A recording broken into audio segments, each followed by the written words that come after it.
అత్తమ్మ చెప్తాడు కంటోన్మెంట్లో నేను అంతా చేసినాను.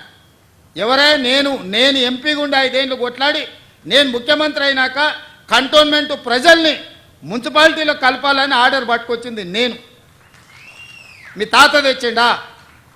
ఎలివేటెడ్ కారిడార్ ఆర్మీ ప్రాంతంలో రోడ్లు ఇబ్బంది జరిగి ఈ ప్రాంతం పెండింగ్ ఉంటే భూమికి భూమి బదలాయింపు కింద ఇచ్చి ఆర్మీతో నేను మాట్లాడి రాజ్నాథ్ సింగ్ నేను కలిసి ఎలివేటెడ్ కారిడార్లకు దాదాపుగా 194 ఎకరాల భూమిని బదలాయింపజేసి ఈ కంటోన్మెంట్ ఎదుర్కొంటున్న ట్రాఫిక్ సమస్యను శాశ్వతంగా పరిష్కరించడానికే ఎలివేట్ కారిడార్స్ కోసం మనం అనుమతి తీసుకొచ్చినాం. ఇవాళ ఇక్కడ చాలామంది రక్షణ శాఖకు సంబంధించిన భూములల్లో ఇండ్లు కట్టుకున్నారు పేదోళ్ళు. ఇవాళ వాళ్ళకు ఓటర్ లిస్టులో కంటోన్మెంట్ ఎలక్షన్ ఉంటే వాళ్ళకు ఓటర్లలో పేరు లేదు.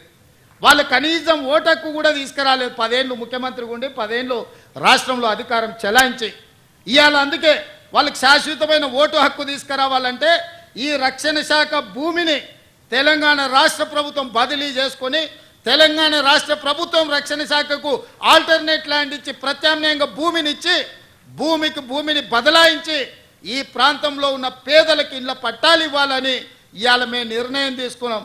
ఇంతకుముందు మిత్రుడు శ్రీ గణేష్ అదే అంశాన్ని నా దృష్టికి తీసుకొచ్చాడు. మా రెవెన్యూ శాఖ మంత్రి గారు నాకు చెప్తున్నారు, అన్న ఎంత భూమి అయినా బదలాయించు వాళ్ళందరికీ పట్టాలు ఇవ్వాలి అని.